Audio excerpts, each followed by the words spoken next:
147મી રથયાત્રાની ભક્તોમાં આતુરતા છે। જગન્નાથ મંદિરમાં ભક્તોની ભારે ભીડ જોવા મળી રહી છે। મંદિરમાં અવિરત ભજન કીર્તનની ધૂન ચાલી રહી છે। મંદિરને વિદેશી ફૂલોથી શણગારાયું છે અને મંદિર બહાર ચુસ્ત પોલીસ બંદોબસ્ત ગોઠવવામાં આવ્યો છે।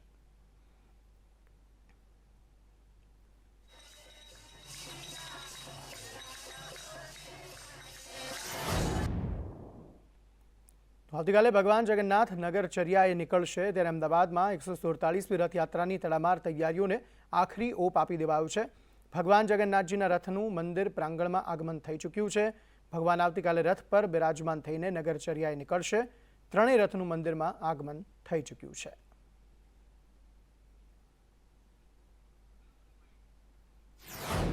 તો 147મી રથયાત્રા માટે વડાપ્રધાને પ્રસાદ મોકલ્યો છે। વડાપ્રધાન મોદીએ જગન્નાથ મંદિરમાં પ્રસાદ મોકલ્યો। દાડમ, જાંબુ અને મગ ઉપરાંત ચોકલેટ, કેરી અને મીઠાઈનો પ્રસાદ મોકલવામાં આવ્યો છે। પ્રધાનમંત્રી દ્વારા દર વર્ષે વડાપ્રધાન રથયાત્રાને લઈને પ્રસાદ મોકલે છે। વડાપ્રધાન જ્યારે મુખ્યમંત્રી હતા ત્યારથી જ આ પ્રસાદ મોકલવાની પરંપરા ચાલી રહી છે।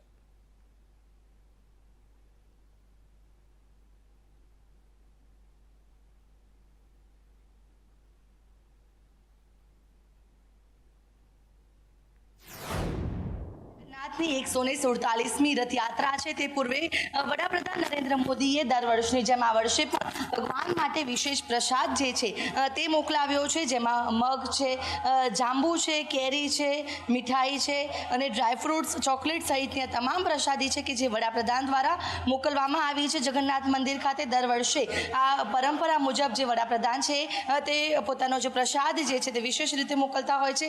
દાડમ છે, જાંબુ છે, મગ છે, આ પ્રકારની अलग अलग प्रसादी છે કે ભગવાનને વિશેષ અર્પણ કરવામાં આવે છે તે દર વર્ષની જેમ આ વર્ષે પણ જે વડાપ્રધાન છે નરેન્દ્ર મોદી દ્વારા મોકલવામાં આવી છે।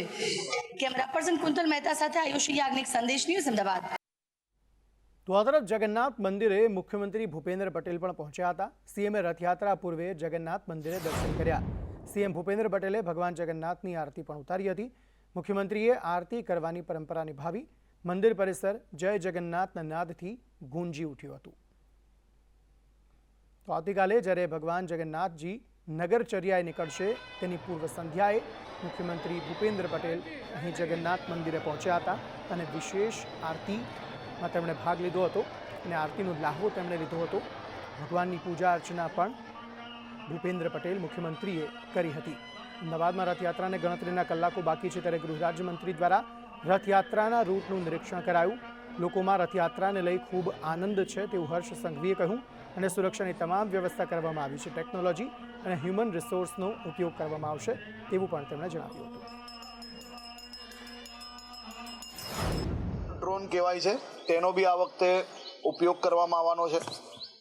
હિલિયમ સર્વેલન્સ બલૂન, આવી યાત્રાઓમાં આ ટીથર ડ્રોન, હિલિયમ સર્વેલન્સ બલૂન આ બધું દેશમાં પ્રથમવાર ઉપયોગ થઈ રહ્યો છે, જે ભગવાન જગન્નાથજીની અમદાવાદની આ રથયાત્રામાં ઉપયોગ થવાનો છે। 20 જેટલા મૂવિંગ ડ્રોન, જે પોલીસની નજર આ 20 ડ્રોન થકી આખા અમદાવાદના સર્વ વિસ્તારો પર રહેશે। તો આ તરફ કોંગ્રેસ નેતાઓએ પણ ભગવાન જગન્નાથજીના મંદિરે દર્શન કર્યા। કોંગ્રેસ નેતાઓ વર્ષોથી આ રથનું પૂજન કરતા આવ્યા છે। દર્શન બાદ કોંગ્રેસ પ્રભારી મુકુલ વાસનિકે કહ્યું, રાહુલ ગાંધીએ રથયાત્રાને લઈ શુભકામના આપી છે। સમાજ મજબૂત થાય, સુખ શાંતિ બની રહે તેવી પ્રાર્થના ભગવાનને કરવામાં આવી છે। यहाँ पर दर्शन प्राप्त कर पाए इसका हमें बहुत समाधान प्राप्त हुआ है। आज कुछ समय पहले राहुल गांधी जी भी यहाँ पर अहमदाबाद में आए थे और उन्होंने सार्वजनिक तौर पर जगन्नाथ जी की इस यात्रा के लिए अपनी शुभकामनाएं प्रस्तुत की है। यहाँ पर आज हमने प्रार्थना की कि सारे मानव जाति का कल्याण हो,